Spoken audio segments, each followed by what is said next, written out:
Hi, everybody. It's Glenda McDonald, the Story Finder, and I'm just going to be here for a second and I'm going to pass it over to Tina Crossfield, the publisher, in a minute.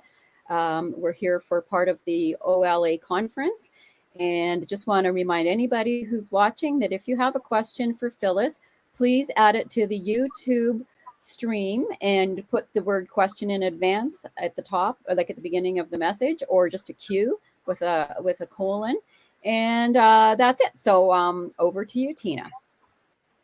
Hello, and welcome to the Crossfield Publishing booth at the Ontario Library Super Virtual Conference. My name is Tina Crossfield, and I am the publisher. We are live at our booth and on YouTube. But before we get started with author Phylis L. Humby, I'm going to pass the mic over to Isabel Armiento, who will read our land acknowledgement for our independent press. Isabel, over to you. Thank you, Tina. So many of us are tuning into this conference from different places, but this land acknowledgement will be for St. Mary's, Ontario, which is where Crossfield is located. So we at Crossfield would like to acknowledge with gratitude and respect the traditional lands of the Anishinaabe, the Adirondack, and Tainanchadi nations. May we honor their teachings. Okay, I'd like to spend a couple of minutes here and tell you about Phyllis. Phyllis lives in the quiet municipality of Lambton Shores, Ontario, where she ruminates on plots and storylines while roaming the beaches of Port Franks and Grand Bend. Before surrendering to her obsession for writing, Phyllis spent nearly 20 years in the lingerie fashion industry, which provided an endless pool of material for her memoir, Hazards of the Trade. During a trip to Newfoundland, she fell in love with the province and its people. The upshot is her novel Old Broad Road, published in October 2020, which we heard about yesterday's session. Its sequel, On the Rock, will be released in April 2022, and Phyllis will be reading a new passage today coming up. Phyllis's short stories, often scheming, twisted, spooky, appear in anthologies and journals in Canada, the US, and in the UK. In addition to her fiction writing, for nearly a decade, she has penned a monthly, tongue-in-cheek opinion column, Up Close and Personal, for First Monday, a Sarnia-Lambton County magazine. And with no further ado, I'm going to pass this presentation over to Phyllis. Thanks very much, Tina. It is exciting to be here, especially talking about the sequel to Old Broad Road, On the Rock. And I'm so looking forward to its release in April. And this is my first opportunity, really, to talk about On the Rock. And as we said, the sequel to Old Broad Road. So I think to begin, I would like to tell you just a little bit about the original Old Broad Road before we get into the sequel. Sylvia Kramer flees 2,000 miles from home and switches out her Jimmy Choos for rubber boots. She stubbornly adapts to the unique culture and dialect of Newfoundland, embracing diverse friends and East Coast delicacies. In a psychological roller coaster of events, she finally reconciles with her estranged family when a brutal assault shatters her spirit and plunges her back into depression. Unorthodox coping mechanisms aid her recovery, but it will take more than out-of-body experiences and superstitious tattoos to heal the damage. So that is the beginning of the life for Sylvia Kramer. She leaves her home and her previous life in Toronto and finds refuge in Newfoundland. Newfoundland, a province that she had never visited before. And Newfoundland is so special. It's such a special province of Canada because they have their own culture in food, in entertainment, everything. I mean, it's just absolutely wonderful, and the people are wonderful there. So it was a real joy for me to write Old Broad Road after I returned from a holiday in Newfoundland. Okay, so here's a little bit about the storyline for On the Rock.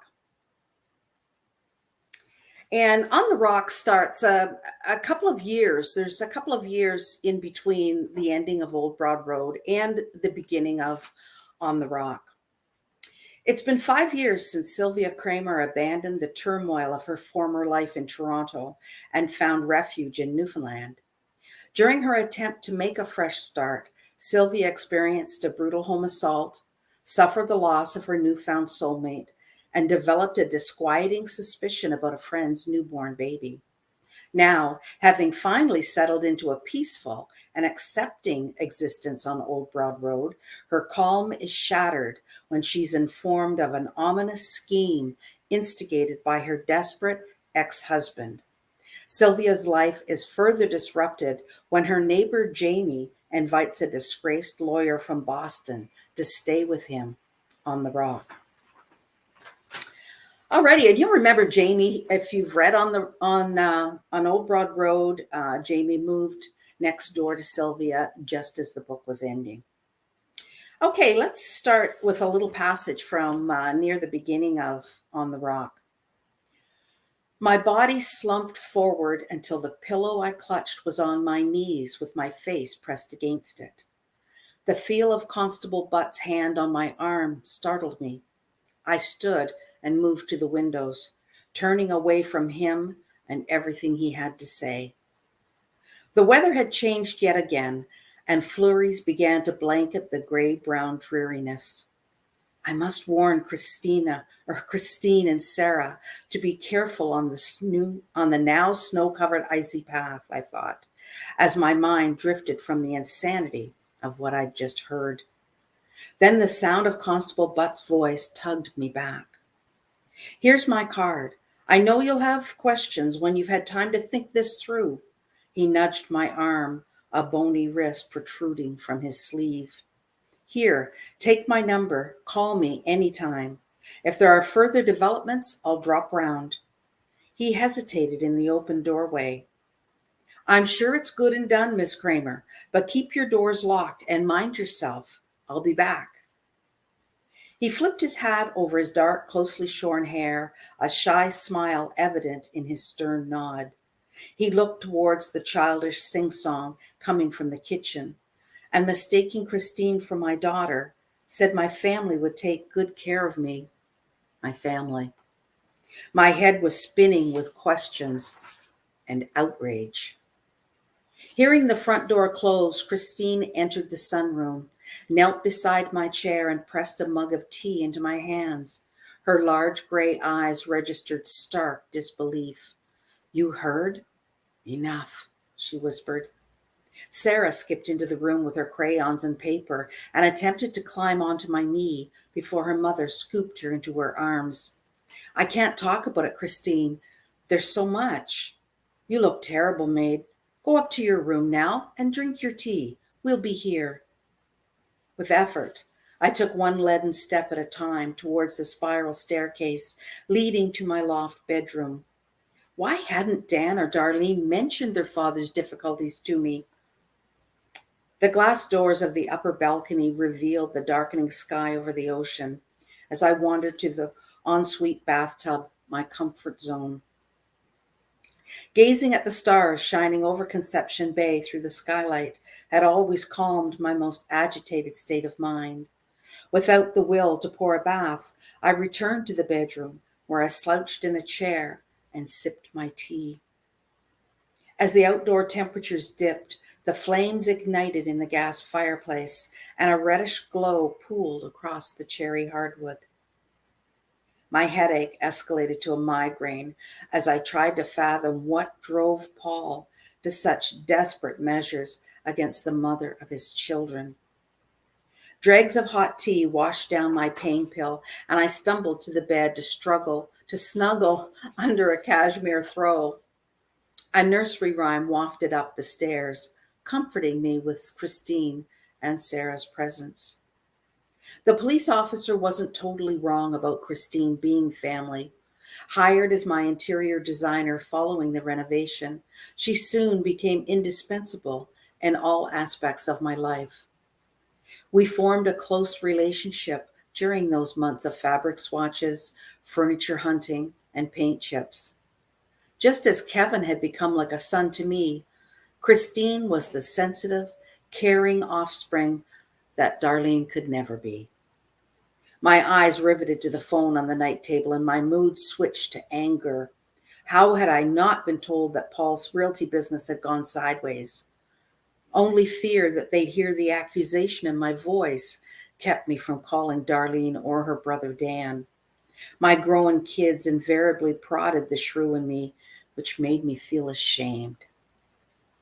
Dan and Darlene had grown up showing me less respect than they would a stranger. The consideration and deference showing me by my new friends made me aware of our unhealthy relationship. It was further proof of my failings as a mother. Okay, let's go to something a little bit happier here. Sylvia is planning a party and all her friends have been invited. "He's here," stirred the excitement. I hurried to the sunroom as Corey Cafferty and the guest of honor sauntered to the front door at precisely the right time. A loud cheer erupted when Ryan Howard entered the main room. Someone handed him a rum and coke, and he moved into the center of the party. I welcomed Corey, and he accepted the offer of a spiced cranberry cocktail, but without the rum since he was the designated driver. In the kitchen, Effie was refilling the appetizer trays for Christine and Jamie as quickly as they emptied. The turnip casserole was no longer on the counter, and I correctly assumed that it was warming in the microwave. My chest tightened with emotion in the midst of the gathering. As always, I gave thanks for my friends and the good fortune in settling here. When Christine offered the tray of bacon-wrapped caribou bites to Ryan, he jumped to his feet as quickly as any man with his bulk could. "Christine, have you met Corey?" The good-looking man beside Ryan slowly came to his feet, his hand extended. "Corey Cafferty." A vision of elegance. Christine smiled engagingly and placed her delicate hand in his. "Christine Palmer," she said. My breath caught watching the introduction. They looked stunning together. I wanted to rush over and pronounce them man and wife. "You may now kiss the bride." I inched closer. Ryan continued, "Corey is taking over the office while I'm away, Christine." Turning to Corey, he remarked, "Christine is the best interior designer this side of St. John's, maybe in all of St. John's. Yes, me son, this girl can do wonders with a house that needs new appeal for a quick sale. Good to keep that in mind now." Corey nodded his head. "That's good to know. Could you give me your business cards, Christine? I could pass them on to clients." "Oh, sure, I have some with me. I'll give them to you before the end of the evening. It's nice meeting you, Corey." Ryan made eye contact with me and we both grinned. Plates steaming with meat and vegetables passed through the kitchen as guests helped themselves to dinner. Exclamations of delight resounded amidst lip-smacking approval. Jamie and Effie remained in the kitchen sharing dinner on opposite sides of the mahogany table. Some guests sat at high stools at the counter, while others surrounded the teak table in front of the living room window. Side tables held plates and drinks around the large room. It was a casual and comfortable atmosphere, and all those in attendance seemed to be in good cheer. In hindsight, my little invitation error was for the best. I wouldn't have had it any other way. Christine began gathering empty plates while I prepared a coffee and made a fresh pot of tea. A tray holding glass-stemmed mugs of hot eggnog sprinkled with nutmeg and doctored with rum was sent around the room. Ryan picked up the steaming mug and raised the drink to his lips. "Jumpin' Jesus," he proclaimed. "Do you like it, Ryan?" I asked. He grinned. "Like an angel pissin' on me tongue, maid." I barked out a laugh and continued with my tray. Okay, now we're going to go to a short passage. It's a late night phone call with a friend of Sylvia's. He's a Russian professional wrestler that she met, and his wrestling name is Chainsaw Chernov, and they became very close friends. Guided by the flaming fireplace between the bedroom and ensuite, I drew a fragrant bath, lit candles, and succumbed to oblivion. Only a black void was visible through the skylight, cheating me of the magical moon and stars I usually enjoyed during my ritual bath. Instead, I stared into the fire and was lulled into a dreamy respite. Relieved of underlying tension, it was time for bed. The phone rang as I circled sleep. There was a moment of panic. Had Dan's plans changed again? I sat up and switched on the lamp. The name on the call display eased my anxiety and my shoulders relaxed. Oh, Makita, it's you. You were expecting someone else? I was hoping it wasn't Dan. His flight is postponed until tomorrow. I'm anxious to see him now.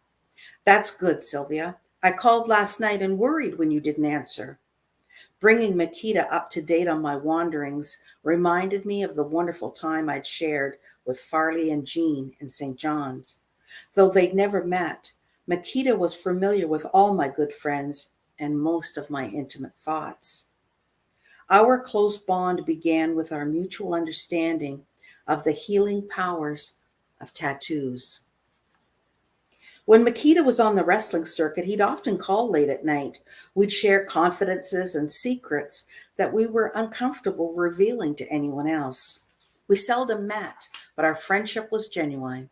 We'd do anything for each other, as Makita proved when he flew to my rescue at a moment's notice. How are you doing, Makita? Is everything all right with you now? No more fainting.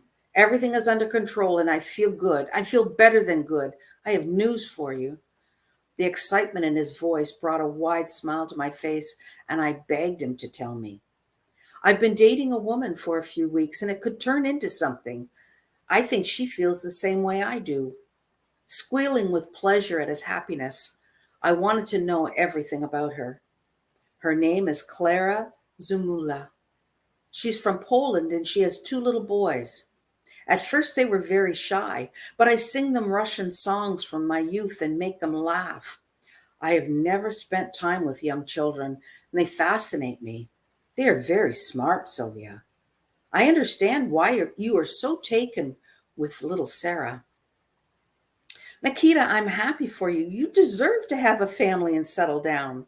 Makita's rich baritone boomed through the phone line. Not so fast. You will scare her. You are scaring me. We chatted for over an hour. Before hanging up, he promised to keep me up to date on the budding romance. All right, and that's your sneak peek at On the Rock.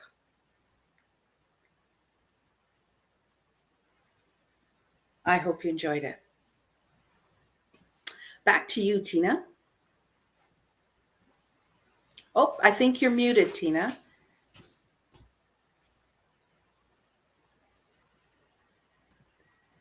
Yes. Here we go. I think actually one of my ribbons says you're on mute. Okay, thank you. That was an excellent reading. Really enjoyed it. Thank you. I have so many images in my head from your very descriptive copy. It was wonderful. Well, it was difficult. This is my first reading from On the Rock. Mhm. And I wanted to find something that would be interesting without any spoilers. And that was tough to do, but I think we managed. Okay. We have a couple of questions lined up for you, and I'm going to pass it over to Isabel Armiento now, who is going to lead you through the questions. Good. Hi, Isabel. Hi, Phyllis. Thank you so much for those readings. Very, very, very, very intriguing, but didn't give much away. So Yes. Well, I know you've read the manuscript On the Rocks, so it's yeah. great. Thank you. Okay, so our first question for you is, though Paul, who's Sylvia's ex-husband, plays a fairly large role in the new book, the reader never actually meets him or hears him speak. What is the significance of his silence in the novel? That's a good point. And, it's something I didn't really contemplate before. It just sort of happened. He has a large presence in both books, a Mhm. very large presence, and he's always with Sylvia. But yes, he's a major character. And there came a point in On the Rock, when I was writing On the Rock, that I thought we would finally see him and we would hear his voice. We would actually have some dialogue from Paul, and that just didn't happen. And it wasn't really a conscious decision. While I was writing it, I didn't give him that voice. Maybe I felt he didn't deserve a voice at Mhm. that point in the book. Um, but yes, I think the reader becomes very familiar with Paul because there's a lot of description about Paul, about his character. I think we're all a little shocked, or will be shocked in the sequel, to find out what kind of a man he had become, because I rather liked him in the first book. And of course, Sylvia was still in love with him. I don't Mhm. think Sylvia ever stopped loving him. I don't know what the readers think about that, but um, so yeah, he does not have dialogue. It wasn't a conscious decision on my part to do that. So I don't know the significance of it, aside from the fact that maybe he didn't deserve that voice. And what could have happened in dialogue happens through visits between Sylvia and her friends, of course, Yeah. after the event in the book. Yes. Yeah. I found it really powerful that you just kind of took away his voice at the critical moment where we could have heard him speak. Okay, I'm going to take my answer back now and say, yeah, it was rather clever, and I gave it a great deal of thought.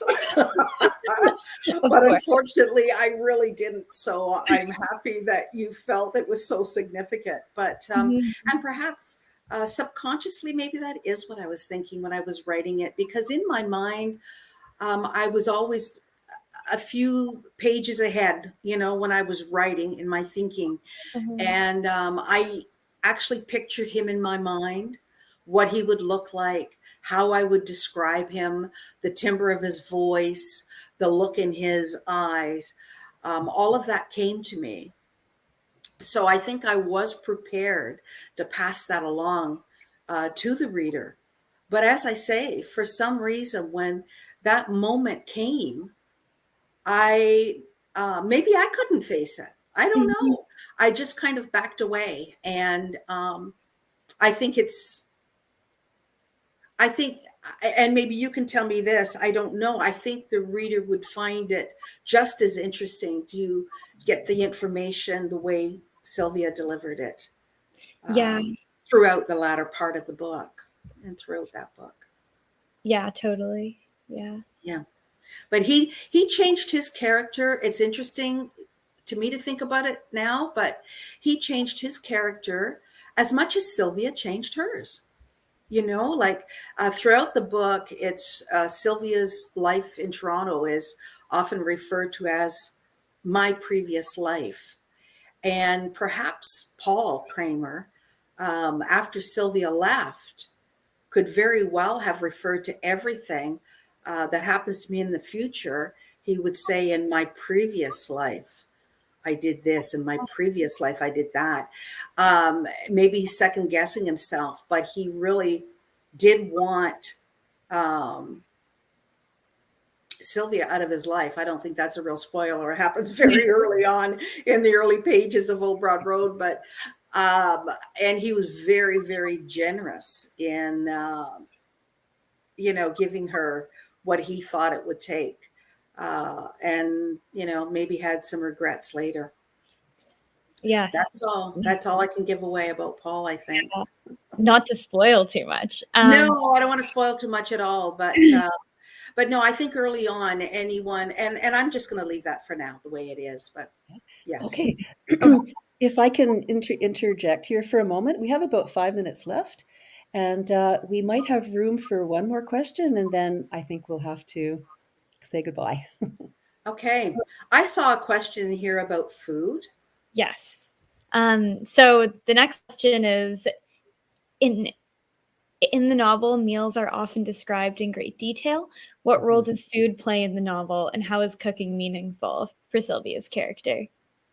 Well, I think again early on in the first book, she comments or thinks something about in her previous life, her husband insisted on hiring a chef to prepare meals when they had company. So I think Mhm. she always had kind of an interest in cooking. And food is very important in Newfoundland. They have a totally different cuisine. And I think Sylvia was excited to try it. She began entertaining, and food was her way of showing her love for her new friends, I believe.